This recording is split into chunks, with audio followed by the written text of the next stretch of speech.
जय हिंद। आशा करता हूं आप सभी अच्छे होंगे।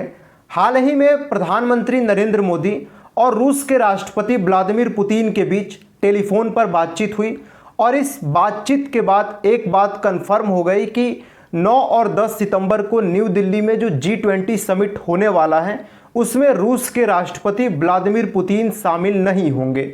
इनके स्थान पर रूस के विदेश मंत्री सरगई लावरोव रूस को रिप्रेजेंट करने वाले हैं। जिस तरीके से ब्रिक्स समिट में भी रूस के विदेश मंत्री सरगई लावरोव ने ही रसिया को रिप्रेजेंट किया था, उसी तरीके से इस बार G20 समिट में भी यही आने वाले हैं।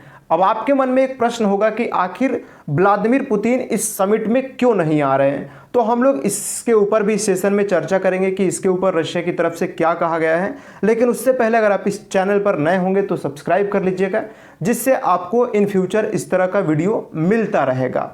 अब देखिए क्या है कि ब्रिक्स समिट में तो ये कहा गया था कि देखिए रूस के अगर राष्ट्रपति व्लादिमीर पुतिन साउथ अफ्रीका की यात्रा करते हैं तो उनकी गिरफ्तारी को लेकर खतरा था, क्योंकि आपको भी पता होगा कि इंटरनेशनल क्रिमिनल कोर्ट के द्वारा गिरफ्तारी वारंट जारी किया गया है। हालांकि रूस इसको मानता नहीं, क्योंकि रूस इसके प्रभाव क्षेत्र में भी नहीं आता, लेकिन जो साउथ अफ्रीका था वो इंटरनेशनल क्रिमिनल कोर्ट के हस्ताक्षरकर्ता देश था, तो इसलिए शायद सोचा गया कि अगर पुतिन यहाँ पे आते हैं तो शायद एक दबाव रहता गिरफ्तारी को लेकर।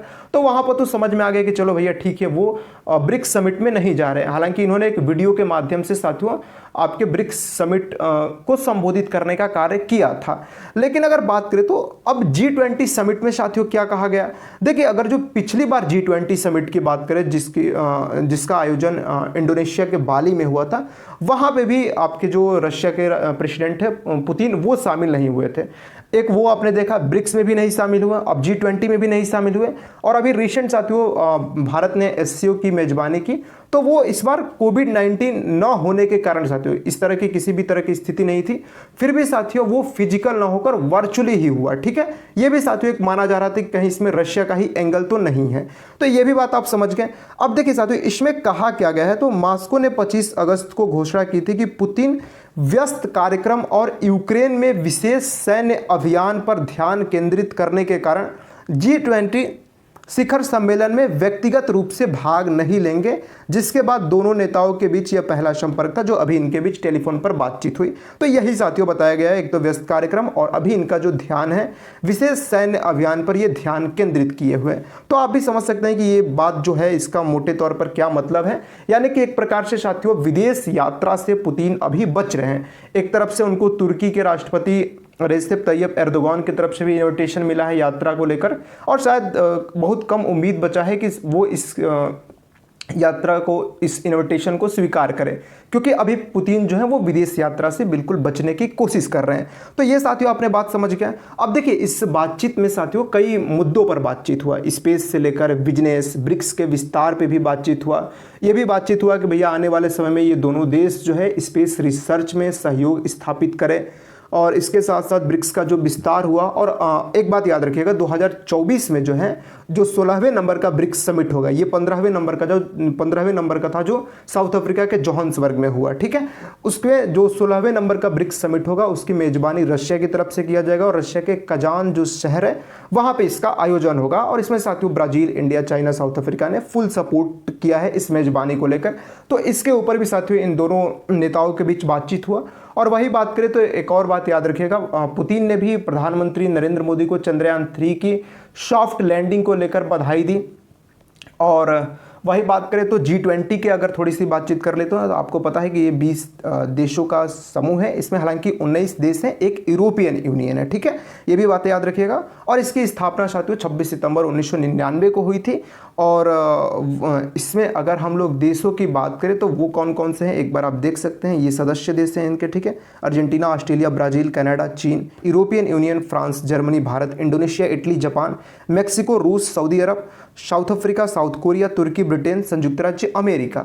इस वर्ष 2023 जैसे साथियों आपके इंडोनेशिया की बाली में जो इंडोनेशिया की मेजबानी समाप्त हुई थी, तो 1 दिसंबर 2022 से ही भारत ने G20 की अध्यक्षता ग्रहण की थी और सितंबर महीने यानी कि 9-10 सितंबर को साथियों न्यू दिल्ली में G20 समिट होने वाला है। 2024 में इसकी मेजबानी ब्राज़ील के द्वारा की जाएगी, ठीक है, याद रखिएगा 2024 में इसकी जो मेजबानी है वो आपका ब्राज़ील करने वाला है। और उसके बाद अगर बात करें 2025 में, तो इसकी मेजबानी साउथ अफ्रीका के द्वारा किया जाएगा। अब देखिए G20 की साथियों बात करें, ग्रुप ऑफ 20 की, ठीक है, G20 की बात करें तो अगर साथियों जो पूरी ग्लोबल GDP है, वैश्विक सकल घरेलू उत्पाद, उसके 85% ग्लोबल GDP को साथियों रिप्रेजेंट करते हैं यही जो 20 सदस्य देश हैं। इसके साथ साथ जो पूरी ग्लोबल ट्रेड है, जितनी भी साथियों वैश्विक व्यापार हो रही है, उसमें 75% जो व्यापार है वो इन्हीं सदस्य देशों से होता है।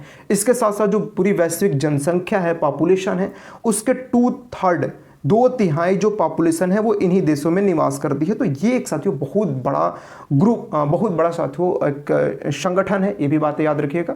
तो ये सब कुछ साथियों आज का वीडियो का मुख्य बातें रहा और आप समझे होंगे। और अभी मैंने साथियों रिसेंट एक वीडियो किया था जिसमें आपको बताया था कि कौन से 6 नए देश जो हैं वो ब्रिक्स में शामिल होने वाले हैं। उसमें आपके Iran, Saudi Arabia, UAE, Egypt, Argentina, Ethiopia है, ठीक है। इन सब पे भी इस टेलीफोन पर बातचीत हुआ है, ठीक है। इस समिट में कई देशों के राष्ट्र अध्यक्ष आने वाले हैं और इसमें अगर बात करें तो अमेरिका के राष्ट्रपति जो बाइडेन भी आने वाले हैं, ये कंफर्म है। और इसके साथ साथ ऑस्ट्रेलिया के जो प्रधानमंत्री हैं एंथनी अल्बनीज भी आने वाले हैं।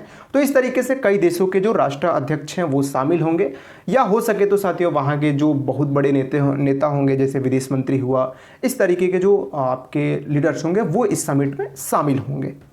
तो ये बातें याद रखिएगा साथियों। 2024-25 में G20 की अध्यक्षता कौन करेगा? 16वें नंबर का ब्रिक्स समिट की मेजबानी रशिया के द्वारा किया जाएगा और ये रूस के कजान सिटी में होगा। तो ये तो है कि साथियों ना ही पुतिन पिछले बार शामिल हुए, ना ही इस बार शामिल हो रहे हैं। इसके साथ साथ ब्रिक्स में भी नहीं शामिल हुए। SCO तो साथियों खैर वर्चुअली ही था, ठीक है। तो देखिए साथियों कब तक पुतिन विदेशी यात्राओं से बचते रहते हैं, क्योंकि साथियों हालांकि इन दिनों उनको इस गिरफ्तारी को लेकर या और भी कई तरह की चीज़ों को लेकर खतरा तो बना ही हुआ है, ठीक है।